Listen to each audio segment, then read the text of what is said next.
Boy, I'll tell you, there are days when you sit and you pick your bump music, and it's perfect. I mean, what's better than Dean Martin, Let It Snow? I mean, you can't beat this stuff. But any better than that. and here's a man you can't beat, really, and I'm so pleased he's with us today, Bill Schweizer, longtime sports reporter, sports anchor for WCBS, and now the media coordinator at Quinnipiac University. And Bill, before we begin, I wanted to pass along this thought to you. I was driving down today in the flakes and the cold and 6 degrees on the thermometer, and I had the radio on, and I was thinking of you because, and Bob Lazari, our mutual friend, and I had mentioned this to you, that when we were driving around the greater New York metropolitan area, sometimes aimlessly for years and years and years, we would always look forward to hearing your sports report. And I had mentioned to you that going over the George Washington Bridge when my wife, my first wife, my late wife Jean, when I was dating her, she lived in New Jersey,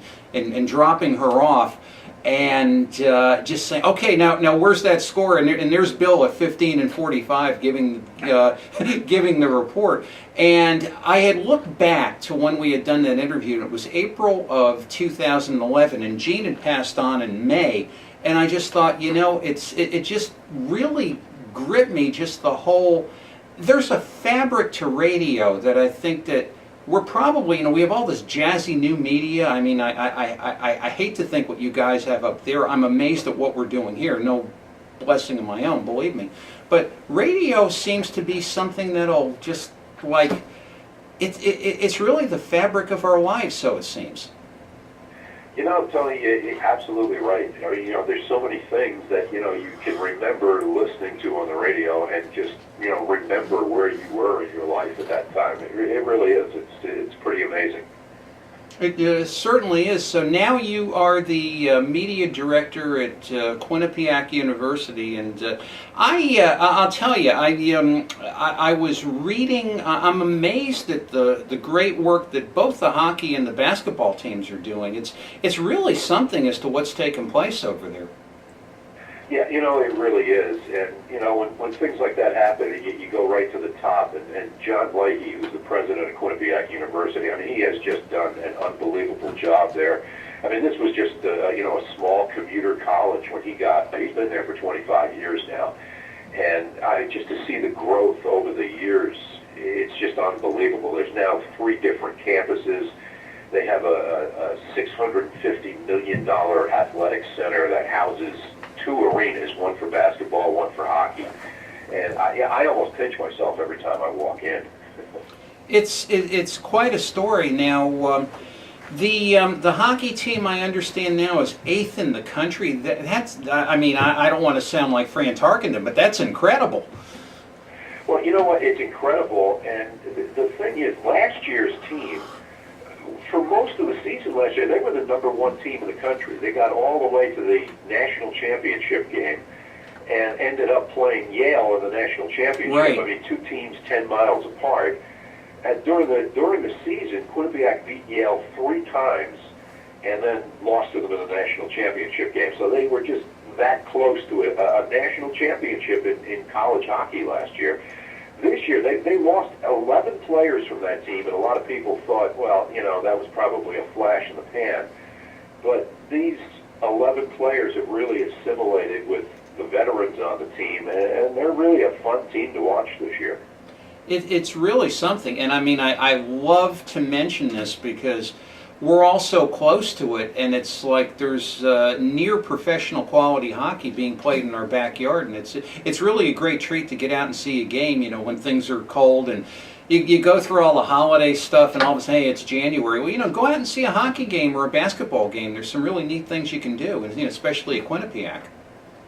Yeah, you know, it really is amazing. A lot of people aren't aware of college hockey and, you know, the high level that they play at in Division I college hockey. And, you know, all they have to do is go and see a game, and people are hooked on it. It really is a fun sport. And actually, Quinnipiac is going to be kind of up in your neighborhood. They're playing at the XL Center. UConn has a holiday tournament. I saw that, yeah. And on December 29th and 30th, they'll be at the XL Center. They play UMass on Sunday the 29th. It's a 4 o'clock game, and that's followed by UConn and Sacred Heart. And and then the winners meet in the championship game on Monday. Yeah, it's really it's a work to be commended. And the basketball team now, I understand now it's the MAC conference, and this is another program that's really become a lot more acute and a lot more serious, under the leadership of Tom Moore. Yeah, there's no question about it. They definitely wanted to take a step up. College basketball is kind of a different type of sport these days. I mean, you have the upper level teams, the cream of the crop, and then you have kind of your mid-majors, and Quinnipiac kind of falls into that mid-major category. And they have done pretty well in the mid-major division. Tom Moore has done a terrific job. He was, of course, Jim Calhoun's assistant at UConn for 12 years, and then he's come to Quinnipiac. This is his 7th year at Quinnipiac. And in his previous 6 years, he has had winning seasons every year. He's had 3 20-win seasons, and they've gone to 3 postseason tournaments. So the basketball has stepped up as well. Yes. It really is neat. Now, you have been there approximately 20 years, if I'm not mistaken. Yeah, it's hard to believe. I mean, when I first started, I was still working at CBS, and I was teaching a couple of courses at Quinnipiac. They were still a Division II athletic program at that time. And then in the late 90s, they decided they were going to step up to Division I and asked me if I'd be interested in broadcasting the hockey and basketball. And of course I was. And so I've been doing that ever since. But it's been a lot of fun. And as we mentioned back at the beginning of the interview, it's tremendous to see the growth of Quinnipiac University and Quinnipiac athletics over these years. Yeah, for certain. And I thought of you because I could remember. Well, to those of us that grew up in the greater New York metropolitan area and were listening to Marv Albert, and it always amazed me, yourself as well, but it always amazed me with the fluency that one can call basketball and hockey as if they don't know that the other sport exists. I get so terribly confused. It's funny that you bring up his name because I have become friends with Marv, and he has kind of been a mentor to me over the years. And there's nobody better at doing that, making that transition between the two sports as he is. And it really is a completely different game to do. I mean, people ask me, what's the hardest play-by-play to do? And you know what? It's kind of an interesting answer. I tell them there are 2 things. I said, hockey, just because of the sheer speed of the game and because, they're changing on the fly, right. You have to know who's on the ice at all times. And just to be able to keep up with that for, however, 2.5, 3 hours for a game. And then baseball, just because of the pace of baseball and to be able to, keep things moving in between pitches. It's 2 very different reasons, but those two sports are probably the toughest to do. Well, and how could I put it, and I'm sure you've walked away from these conversations saying, and you might get a couple of wise guys saying, easy work, you get there and you call a basketball game or a hockey game, and it's like, no, it's not easy, it only looks easy. And you have to work your tail off. You're absolutely right. I mean, somebody that has never done that before thinks, wow, what a great job. You walk in, you sit down, you watch the game, and talk about it, but they don't realize what it goes into the preparation to get to that point. In order to do a game, I'll do probably 3 hours of preparation before I even get to the arena, and people just don't understand what it takes to be able to sound like this is easy. Well, for sure, and I remember reading the stories about Frank Gifford when he was doing Monday Night Football, and they would say he would lock himself. Well, Howard Cosell said he would lock himself in a room. And he would write down every player on every team, the name, the number, the position, the school, and some little personal fact that, back in those days when you couldn't go to Google, you had to mind the locker rooms and things, and he would arrange the formations, and he would talk over the cards on the bed, and you would think, wow, that's the kind of work it took, and to those of us that have done it, I have not done it to your scale, my friend, but it's a lot of work. Yeah, you know, it is, and you know, you kind of hit it right on the nose with the internet these days. It certainly makes the preparation part of it a little bit easier to be able to gather the information. But you know, you gather it, but you still need to be able to call on it whenever you need it. It's an interesting way to go. For sure. Now, you had, from what I recall, sort of a circuitous path, if I may use that word, into broadcasting. Is that a correct statement? And of course, we have a whole new group of listeners and viewers here, and why don't you tell them about it? Well, yeah, you know, I never thought I would get into this business. Way back when I was in high school, when I was in college, I thought I was going to play professional baseball. Mm-hmm. I had teams that were interested in me right out of high school. I had a tryout with the Cleveland Indians. They followed me through college, and this is what I was going to do. I was going to play baseball. And midway through my senior year in college, I ended up popping a disc in my back, and all of a sudden these teams that were interested weren't interested anymore, and I had to kind of figure out what I was going to do with the rest of my life. And one day, just reading a sports magazine, there was an ad that said, you know, you too can be a big-time broadcaster. And it was for, you know, one of these places that do like a 15-week broadcasting course. And of course, you know, most people that take the courses, well, some people get into the business, some don't. I took a 15-week course and ended up getting into the business, and I've been in it ever since. I've been very, very fortunate. And you were friendly, from what I understand, with Marty Glickman? Yeah, I was. Actually, it's kind of an interesting story. Way back, I broadcast UConn basketball and football. This was back in the days when they were still in the Yankee Conference. It was before the Big East came into existence. And then I got the job at WCBS, and so I could no longer do the UConn stuff. And who replaced me doing UConn but Marty Glickman? And the two of us, because of that relationship, became pretty friendly. He was a terrific guy, and another guy that, you know, I look at as a mentor. And I was, and believe me, because I, you know, truth be told, I don't subscribe to HBO for really no reason other than the fact that I have very little time where I can actually sit and watch television. But with that said,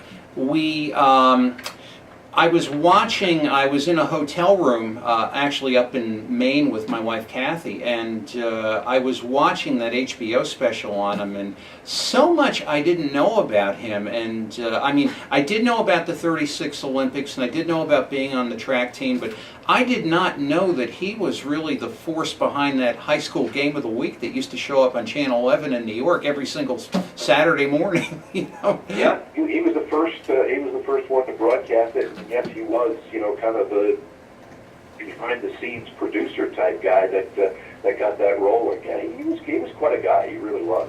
Yeah, no question. I mean, he really, you talk about a voice that was there as you were driving the car or whatever the case may be. You know, first the Giants, then the Jets, and, you know, brought football to so many. Now, if I'm not mistaken, you had also covered some Olympics as well. Yeah, again, I've been very fortunate in my career in my days at CBS. I mean, I did not only WCBS, but I did the CBS radio network as well. Right. And I was fortunate. I've covered 7 different Olympics, and, you know, each one was just this wonderful experience. Now, do you have a favorite in that group? You know, everybody asks me the same question, and, you know, I don't have a favorite. I could go back to each one of them and pick out a favorite event or a favorite thing that happened during those Olympics, but it just was a spectacular experience. And you know, I can think, well, going back to when Howard Cosell was doing it, and it was 72 in Munich, and that, I'll tell you, you talk about being scared. We were at a baseball tournament in Battle Creek, Michigan, and we were getting out to play the Sunday slate, and a couple of the guys had run in from the other room, and they had said, you have to turn on the TV, there's been a massacre at the Olympics. And, you know, it's 12 of us there in a room watching Jim McKay with his voice shaking. And to me that was, well, actually, if you're going to talk about two social or national social events in my life tied into sports. The first one was when I was much younger, Muhammad Ali not going into the Army. That was, at least to me, I found pretty chilling. But the '72 Olympics and, the massacre, I'm like, these are games. They're supposed to be fun. What's happening here? It just really showed you like how the worldwide impact of everything kind of tied into the sporting event, and I didn't think of it as such. Yeah, Tony, we were all very much more innocent back in those days. For sure. It really was chilling. When real life invades our exactly. kind of fantasy sports world like that, I can remember the same thing, and I can remember Jim McKay, and it just was. You take a look at his body of work then. I mean, he probably was on the air for maybe 24 hours straight during that whole thing, the hostage situation and then the massacre. That was just one of the great moments in broadcasting. Well, I'll tell you, one of the, shall we say, Bob Lazari and I have been blessed to talk to many fine people on Monday Night Sports, yourself included, but, and truly, but one of our first major interviews, if it were, was Bob Seagren, the pole vaulter, and I was terrified, and I called him up and I was like, "Mr. Seagren, will you come on?" "Oh yeah, sure, no problem." And nicest man, but I had asked him, and I said, "Where were you exactly when this was happening?" And he said, "You wouldn't believe it. I was playing foosball with the with the Israeli wrestlers. And we came out of the tent, and they said, "Do you want to come back and visit with us in our tent?" He says, "No, I'm sorry. I'm going to get my rest. I have an event tomorrow." And he went one way, and they pretty much walked into the massacre. And he said, "If not for the grace of God, I wouldn't be speaking with you." Go figure. That's scary. It really is. Scary. It really is. And, it really is. Life imitates art, imitates politics, and on we go. Getting back to a moment for Quinnipiac now, you have, you're doing the broadcasting, you're working with the students. How are you finding that? Do you enjoy that? You know what, I really do, and one of the things that it does is it keeps me sharp as a broadcaster because, I'm teaching a course in sports reporting, and I'm telling them this is the way you do it, and, well, I better do it the same way if this is the way I'm going to do it. So, you don't slack off at all because, it's all fresh in your mind that, oh yeah, this is the way it has to be done, or this is the way it should be done. So I think it makes me a better broadcaster, and, hopefully they learn a thing or two. Yeah, and I mean, as far as whatever you want to call it, aspirational levels. Now, of course, you grew up and I grew up in a time when, we were in a major media market, Bill. There were 7 television channels. And it was, and however many newspapers, whatever the case may be. And now it's like we're scattered. We're doing things on Blog Talk and live stream and YouTube and on and on. And how do you cancel these younger guys as far as, okay, this is the world, this is how you're going to have to adapt to the world, and what might be the best way for them to monetize what they're learning? Well, one of the key things that they really have to keep in mind is that, some of them, they come in there, they go, I want to be in radio, I want to be in TV, I want to write for a newspaper. And I tell them, you better learn how to do all of those things because no matter who you work for, that's going to be the case. I know guys, like at the New Haven Register right now that are covering Quinnipiac stuff right alongside of me, and they're there with a video camera, and they have to do a blog, and they have to do video highlights, and so you really, and plus writing their game stories for the newspaper, you really have to be multimedia savvy these days to get into the business. Yeah, and it's the young people who have come through here, who I've been blessed to know. I've told them, pretty much any skill you can learn is a skill which is going to help you, and it really, truly is something. Gone are the days when Dick Young would sit at Yankee Stadium and hunt and peck his little report out and hand it to the kid who would sprint over to the subway and take it downtown. Yeah, we've come a long way from those days, that's for sure. It's unbelievable what you can do. And, you alluded to the fact that, back in the New York area when we were growing up, there were a handful of TV stations. And, just look at baseball. You'd have a baseball game of the week. And, we had the Yankees. And, I'm going to date myself, the Dodgers and the Giants at the time. All of their games weren't on TV. You'd have the Saturday game of the week. You'd go to areas of the country, that's the only baseball game. The only game they saw. It was the game of the week. And now, you could turn on the TV and any night of the week you can see a game somewhere. That's true. Or if you're really fanatical, you can get MLB Network and watch the West Coast slate to the wee hours of the morning. I've done that. No, absolutely. And I mean, even now, college basketball. I mean, how great it used to be. You get to March Madness. This was like the greatest time of the year to be able to see college basketball, and it still is. But you can see 3 or 4 or 5 different games any night you want to now. And in college basketball, I mean, there's just a glut of sports stuff to be able to choose from. And if you're a sports fan, it's outstanding. Well, which probably leads us to our next point of discussion. And this is, Ogden Nash had said that sports is the candy shop of life. And he had a very interesting point because you have to have dinner before you have dessert. And, the economic climate in the United States has been what it's been for the past 5 years. And do we have a danger here in the sports world with these huge contracts that we're seeing in baseball and football and everybody, from your college team to your pro team, fighting for this discretionary dollar? Do we have a danger here, perhaps some, whatever you want to call it, maybe trouble in pro sports, like with large contracts and economics? And, I keep getting concerned about that perhaps we're going to be looking at 1934 or something. I hate to be so pessimistic, but some days I wonder. I'd like to get your thoughts on that. Yeah, you look at it and it just keeps escalating and escalating. It's got to end somewhere, you would think. And I don't think it's been a good thing for sports. I mean, obviously it's a great thing for the guys that are making that kind of money, but I don't know. It really has changed the whole perspective of things. I mean, just a great example of it is, Robinson Cano recently, signed a $240 million 10-year contract with Seattle. And then he's pouting that he wasn't respected the way he should have been in New York. And I don't know. I mean, respect is something that I think you have to earn. And Robinson, take your $240 million and have a good time out on the West Coast. I don't know.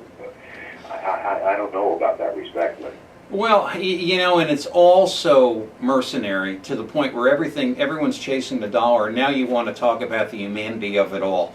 And just covering these athletes over the years, when we first got into this business, I mean, they would be kind of on the same level as you are, and now they're just like very, very distant people, and no matter how well you get to know them, there's a difference between this guy making however many million dollars a year and you who is not making them that many $1 million a year. It really is something, and we've had in the past, we've spoken to Gil Hodges Jr., a dear friend, a friend of the show, and just this thing of growing up in Brooklyn in the neighborhood, and his dad is just another working guy whose job is going out to play baseball. And we probably won't see that happen anytime soon. I often think about the fact of, wow, if we could liberate Cuba and get a bunch of Cuban players coming in here, where they're living in 3-family houses in Queens and they're going out making $150,000 a year. We're seeing the best baseball we're ever going to see in our lives. I mean, it's like, I could dream about the Easter Bunny faster than I can. Yeah, and I think you have a better chance of the Easter Bunny coming back than those days coming back. It's a different world right now, and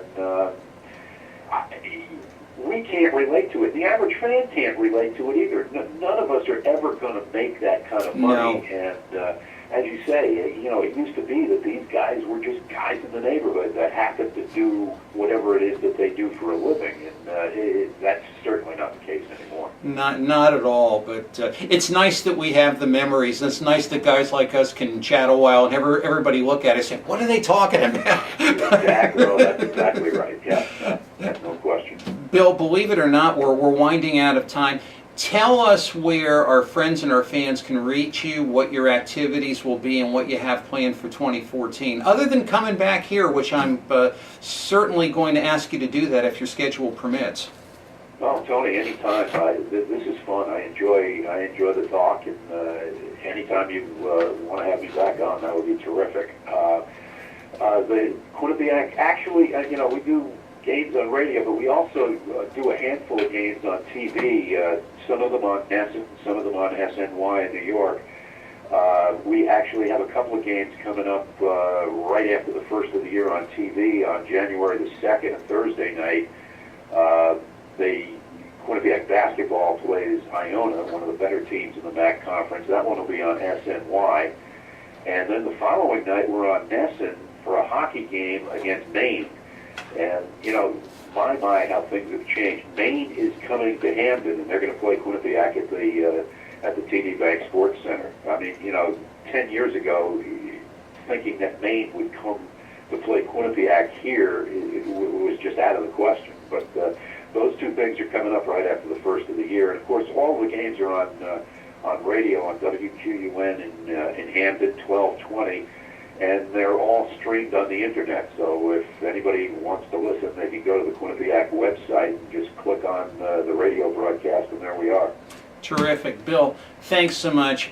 Have a wonderful holiday and a great 2014. And we've been incredibly blessed and pleased to have you today. Thank you for sharing this time with us. Tony, my pleasure, and you have a happy holiday as well, and we'll talk soon. Take care. And that's Bill Schweizer, Media Coordinator of Quinnipiac University. So glad he's been with us today. We're going to come back to you with some incredible sports oddities.